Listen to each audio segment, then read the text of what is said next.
pros and cons.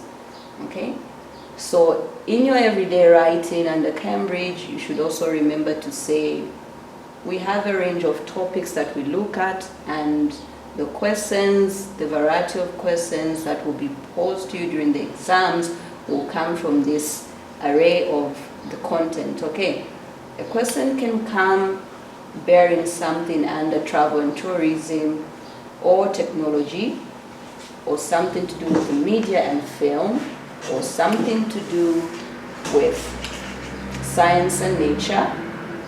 It could also be something to do with family and lifestyle, the environmental issues as well, or the seventh point there we're saying health, fitness, sport, or number 8, shopping and the consumer society. Okay, so any of the topics, or should I say subtopics under these topics, can be expressed in the article writing. Okay, let's take a look at the layout. So the very first thing you have to consider as you undertake the writing of an article is a title. After you've gone through your question, you've understood your question, you have to come up with a catchy title, something that will draw your reader, okay, to want to read more and get to the end of the piece of writing. Okay, so the first point there, we're being reminded to say this part of an article is drawn from the keywords in the question. As you think of the title, consider your audience to whom the article is addressed. In this case, an article under a Cambridge paper is something which is going to be under a school magazine article. Okay, not a newspaper article, but a school magazine article. Therefore, you have to make sure that you stick to what your readers will find catchy, not just in the title. Okay, so your readers will pretty much constitute of students. Therefore, your vocabulary, your tone, your language should reflect. So do not start using titles that are a little bit too formal. Yes, an article is a piece of writing, unlike a letter or an email under the Cambridge writing. An article is a formal piece of writing, so your language has to be formal, but it is not supposed to be too formal. Okay, it should be something that the students across the grades in the school or forms will be able to understand as it is, as and when it is published in the school magazine article. Okay, secondly, under the title in the layout there, you have to also consider to say, should you feel confident about your knowledge of the topic, you have to make sure to say you just dive in and get that two-sided piece of writing. So your title will also set the pace for what you're going to write in terms of whether it's going to be two-sided or one-sided. If your title illustrates or suggests to say your piece of writing is going to be one-sided, then do not by any means decide to expand into a two-sided piece of writing once you get to your main body. Your title, remember, is going to set the pace as to whether or not your piece of writing in your main body will illustrate, let's say, advantages and disadvantages or pros and cons. Okay, we move on to the next part of the article, which is the introduction. Okay, do not forget to say the introduction has to draw your reader.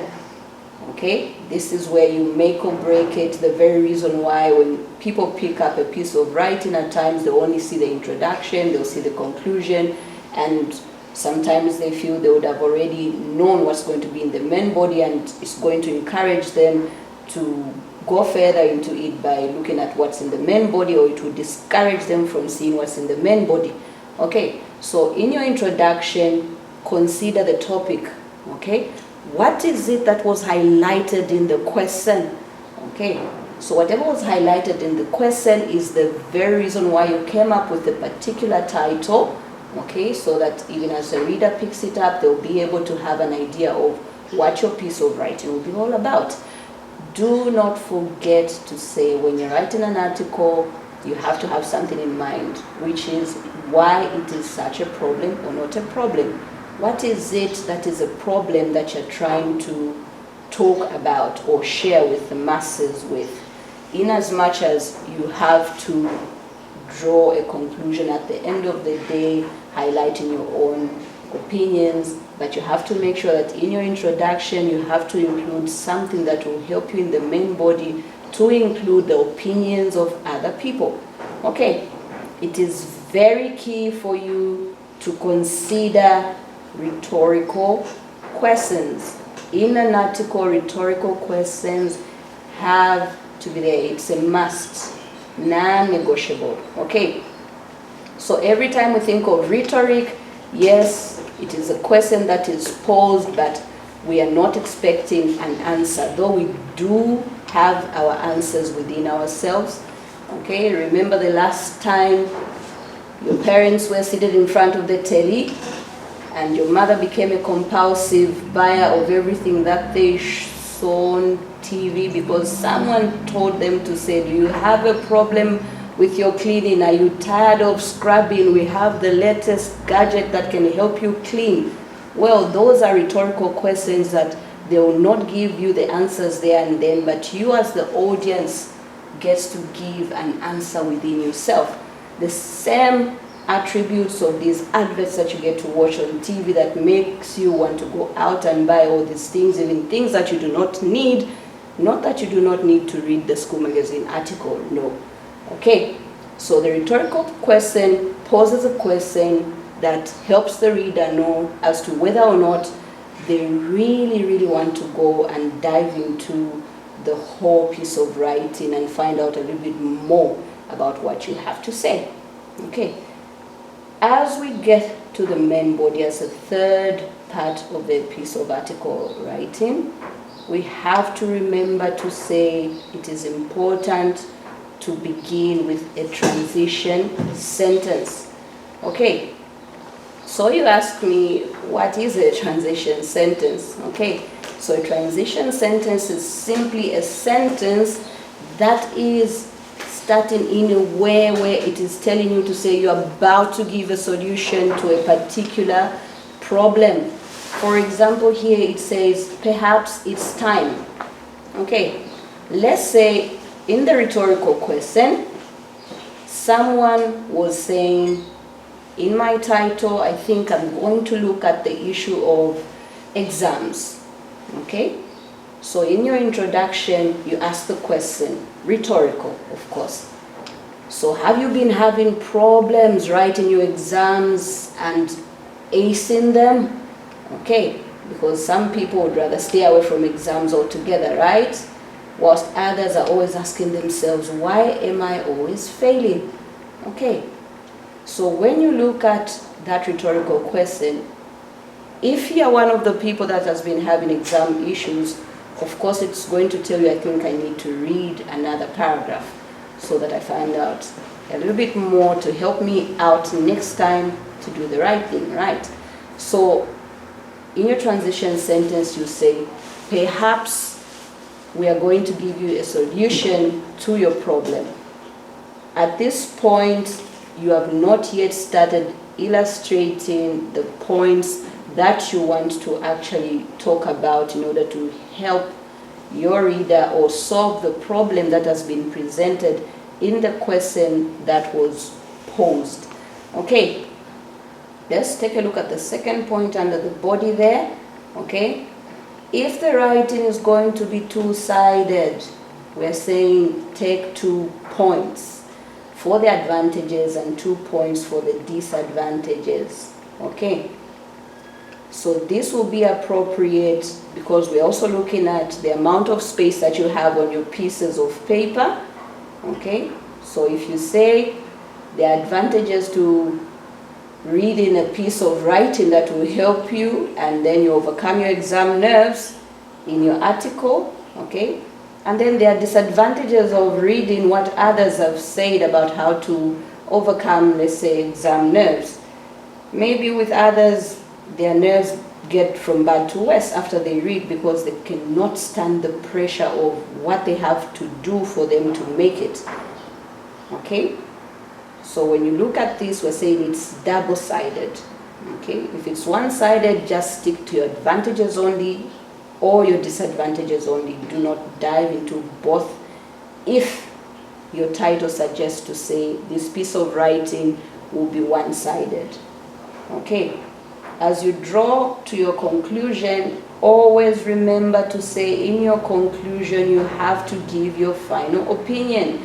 It does not matter what you illustrated in your main body in terms of what other people had to say about the article that you are writing about, but in this case you have to give your final opinion.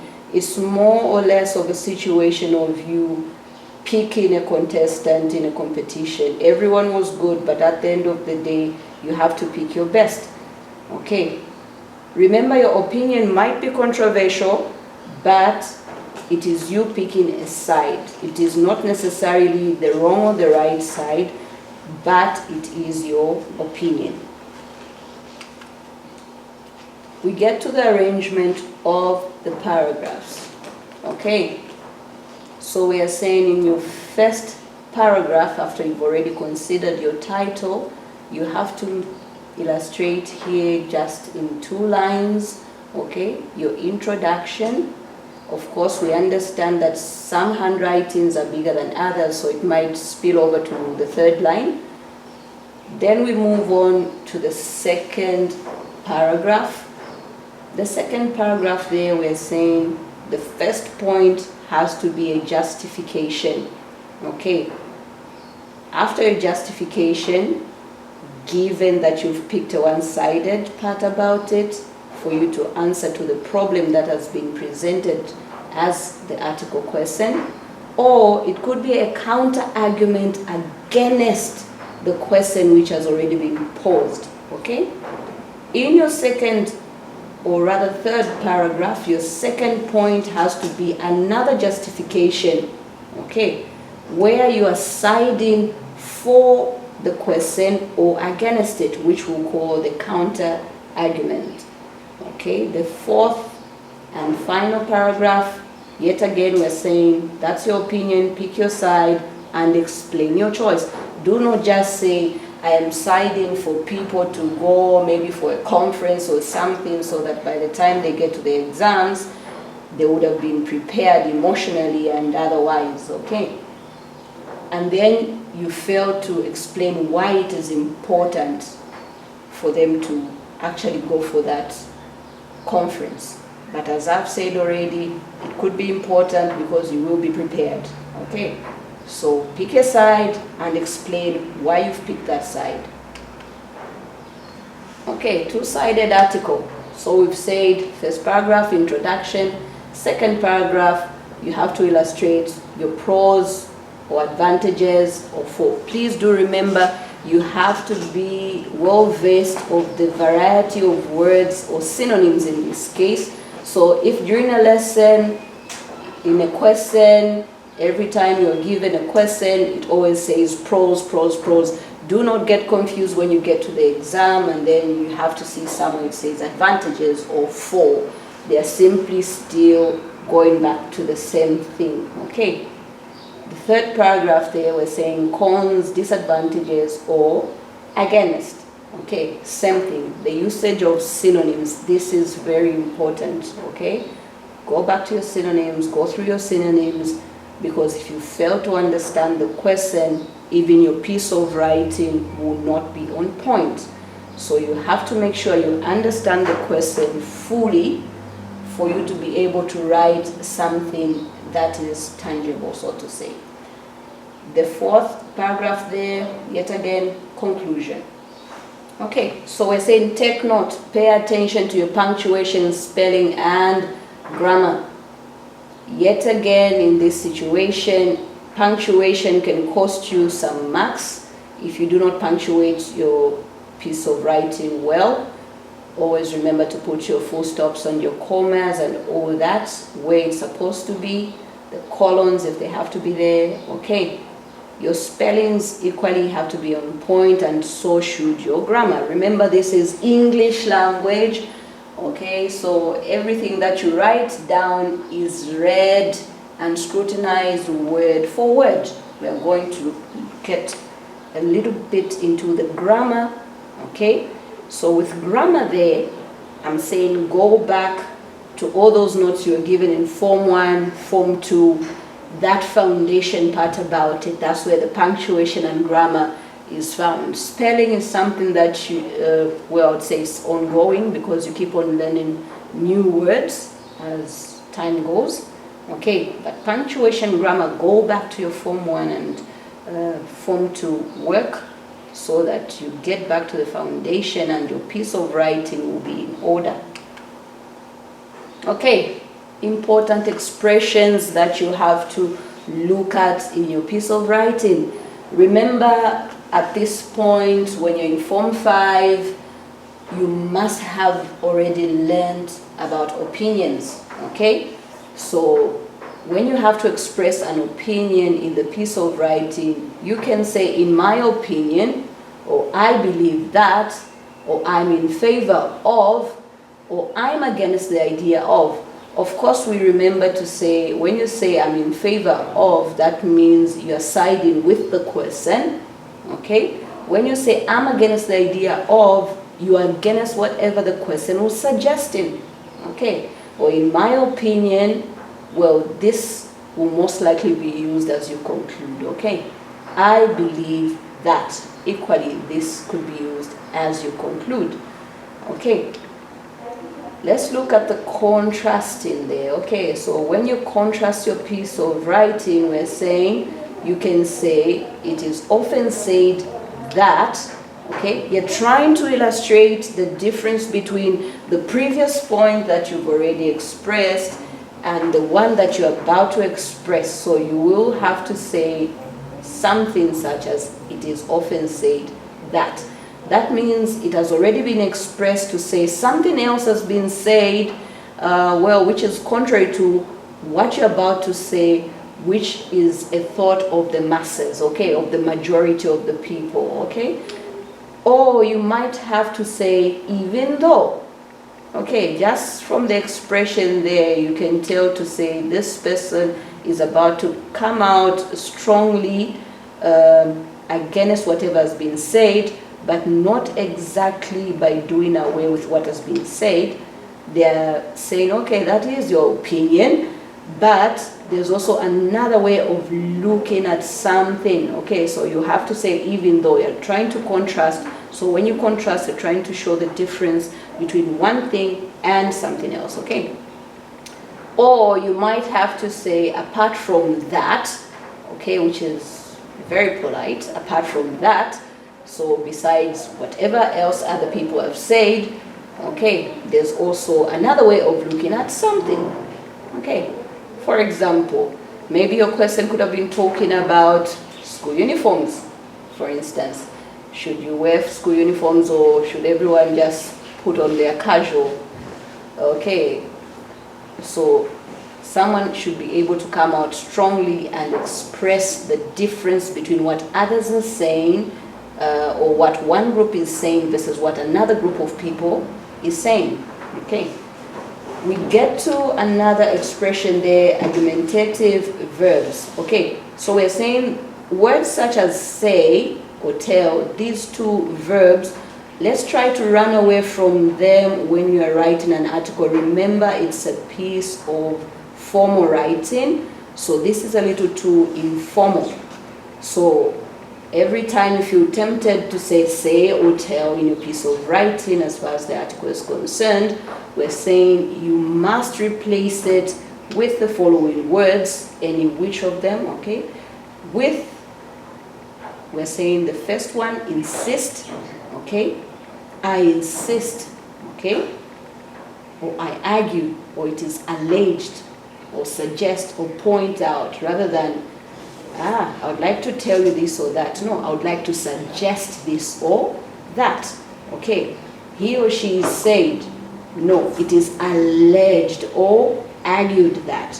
Okay, or I would like to point out something. Okay, not I would like to tell you something, I would like to point out something. Okay, so remember, because it is formal, if your piece of writing is too informal, yet again you're going to lose some marks. So you have to be very careful in the way you go about your choice of vocabulary. Okay, there's a first example there. Okay, and it reads, it has been suggested that the times of the school day should be changed to start and finish 1 hour later. Here are 2 comments from your friends about this. So remember, every time you're writing an article, there's always the public opinion, and then there's always your opinion, which is your conclusion. Okay, so the first prompt here is saying, we find it difficult to get up early, so always arrive at school very tired. Okay, so now you ask yourself already as you look at the prompt, what is the relationship between being tired and being late for school? Okay, versus this other prompt here, which is saying, if school finished later, there would not be enough time for after school activities. And then again, you ask yourself before you even start thinking of writing, so what are these after school activities that I could be crying out for more time or less time in school? Okay, so we say write an article for the school magazine giving your views. So just by the prompts there, and this is a school magazine article, do not forget, it is meant for the students. Okay, therefore it will be highlighting issues that have to do with students in school. Okay, what is their relationship with their personal lives and their school life, and anything which is directly academic or social but tied to their school life. Okay, so in this case, you are free to use these ideas or prompts, but it is always good to use your own ideas as an addition. Okay, yet again, your article should be between 150 and 200 words long, given it's an extended piece of writing as far as the article is concerned. If it is core, it is 100 to 150 words.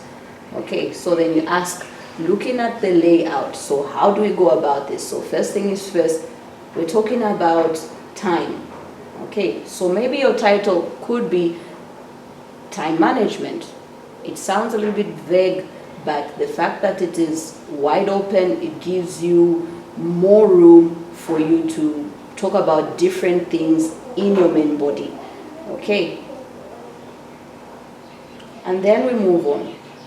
How do you go about the rhetorical question? Yes, we're talking about time. So you could pose a question to your fellow students by asking them, are you tired of always having to wake up a little too early for school? That's a question they'll have to answer. Okay, and so if the students feel to say waking up early is a problem because I'm always tired by the time I'm in school, okay, then the student will say, okay, fine, I think maybe this person could have a solution.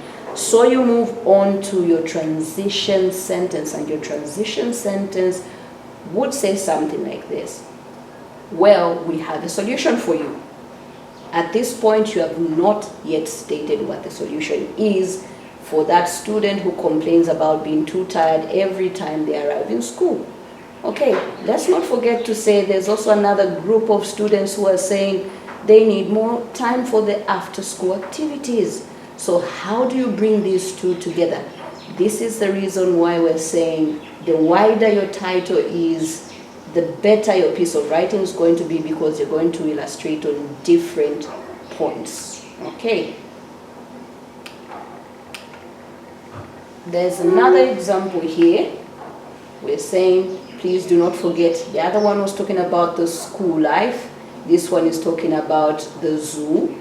And if you remember very well, from the onset, we looked at the different types of things that are illustrated under the pieces of writing: travel, tourism, technology, media, and film, science and nature, family, lifestyle, environmental issues, health, fitness, and sport, shopping, and consumer society. So do not be surprised by the type of questions that we are looking at today. Okay, so we look at the second example, which reads, you have read in your local newspaper that developers would like to build a zoo in your town.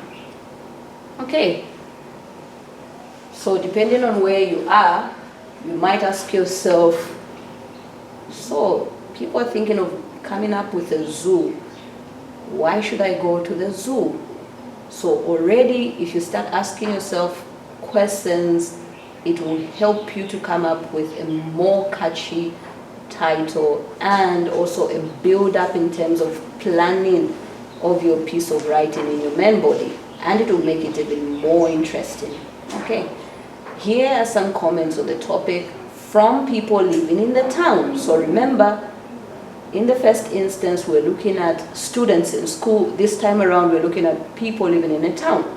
Okay, so the first prompt here is saying, animals should be in their natural habitat, of which they're saying zoos are cruel. Okay, so according to you, do you feel that zoos are cruel? Well, we don't know, but according to this group of people, they believe to say zoos are cruel. So when they say zoos are cruel, can you expand on what you feel this group of people mean when they say that zoos are cruel? Okay, then we have a second part here where we're saying modern zoos are caring places with lots of space for animals. So can you bring out the points on how these modern zoos bring about this caring environment for these animals? Put into mind that there's another group which is talking about saying, no, I don't think we should go the way of coming up with a zoo in our town. So for the one who says, I want to go for a two-sided piece of writing as far as their article is concerned, they'll have to come up with these 2 points, expanded and going against each other, of course. So you have your pros and your cons coming here. Okay. We continue with saying, write an article for the newspaper giving your views. In this case, you've been asked to directly give your views, not the people's views, please. Let's take a look at the previous question. It equally illustrates giving your views. Therefore, in as much as you have to look at what everyone else is saying, your views have to come out clearly. Okay? And as you can see, the marks there are also different. So from the number of words to the marks, it will differ in terms of, are you doing a core paper or are you doing an extended paper? Okay. That's all for today. Thank you very much. I hope this article lesson was interesting for you and you'll be able to pick a thing or two.